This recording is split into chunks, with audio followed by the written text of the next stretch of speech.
It's a story on page... Just end off the show feeling even more miserable. Page 2.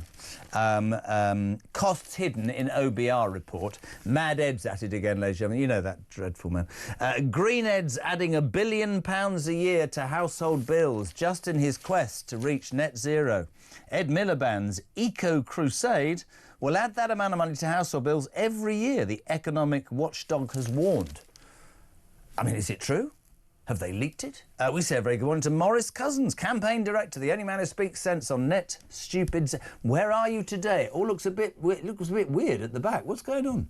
Well, I'm currently in the office, but it's very grim behind me, so I blurred it because to spare your viewers the state of our walls. So basically, things are so bad for you at your home that your walls are grim. Yes, it's this is what it's like living in Keir Starmer's Britain. I couldn't agree more, Maurice. Great to have you on. Green Ed will add £1 billion a year to household bills. This man has no shame, has he? No shame. We don't forget, Jeremy, we've got the highest industrial electricity prices in the developed world. Yep. Right. So by doing this, he's just making it more and more, uncompetitive and ladening more burden on businesses and families. It's outrageous. Absolutely outrageous. He says, coughing. Sorry. Again, with politicians.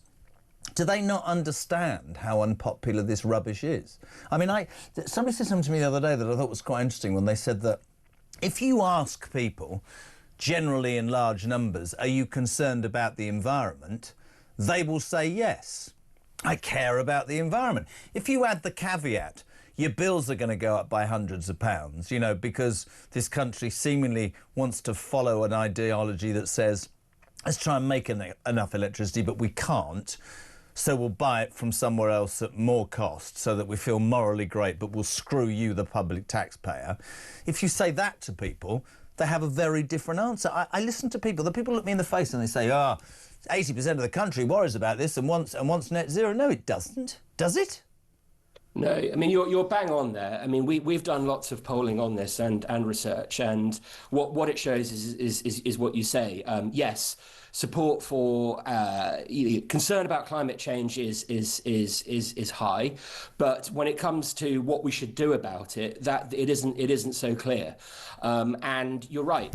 When you do say to people, even if it's a few pounds a month that it'll add to your bills, support drops. So the government doesn't really have a mandate to do this.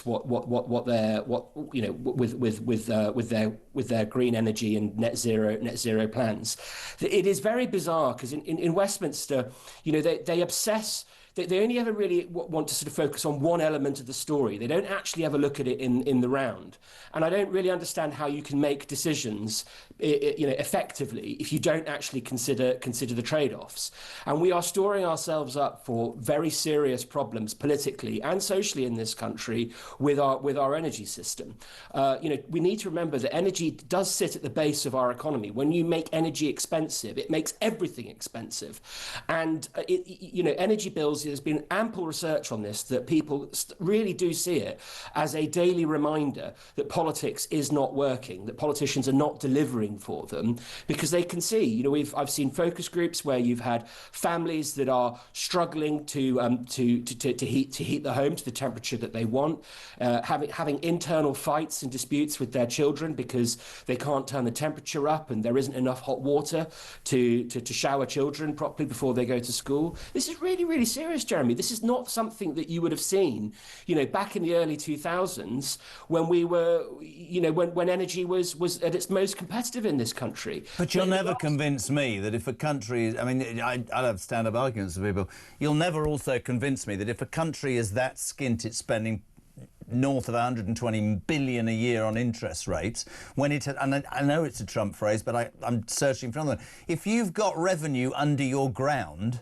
I'd bloody well drill it and sell it to make sure we're all better off. I don't understand this philosophy and ideology that we again have to appear to be doing the right thing to the detriment, Maurice, this is my point, to your indigenous population. Be it, I'm going to increase your taxes to pay for better public services, not for you lot, but for people coming to this country illegally. I'm going to increase your energy costs because I believe that I'll look good if I claim that I can make enough electricity in a different way. But by the way, your bills are going up. I'm going to make it easier for people to commit crime and get out of prison to the detriment of the victims, but I'll feel good. I just think we're in this doom loop of moralistic BS, which seems to govern so much of what we do. It's frightening. Frightening.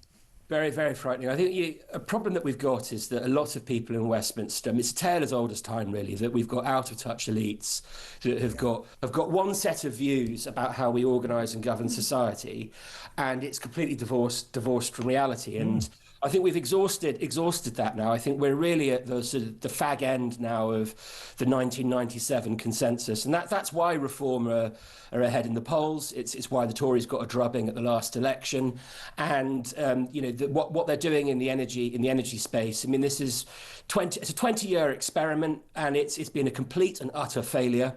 And I think at the next election, I don't necessarily think it will be the only thing that people will be voting on, but it'll be a major contributory factor. The cost of living will be a determining factor.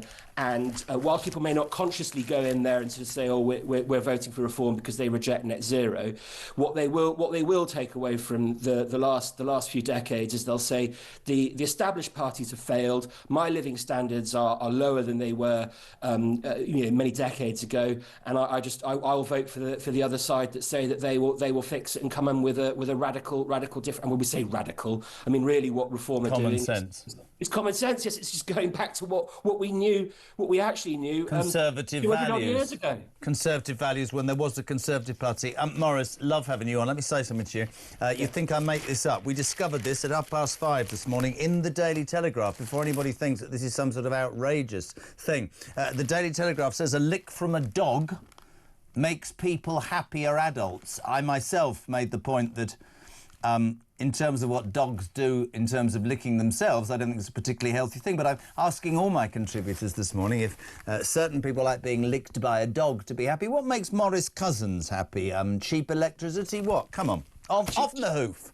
Cheap electricity, but I would also say I also like to be licked by a dog. So dogs and cats. So I think if we actually put more dogs and cats in charge of modern Britain, we would probably be in a far better space than we are today. Maurice Cousins, campaign director, Net Zero Watch. You just admitted on national television you like to be licked by a plethora of household animals. We love having you on, my friend. Thank you so much indeed. More coming.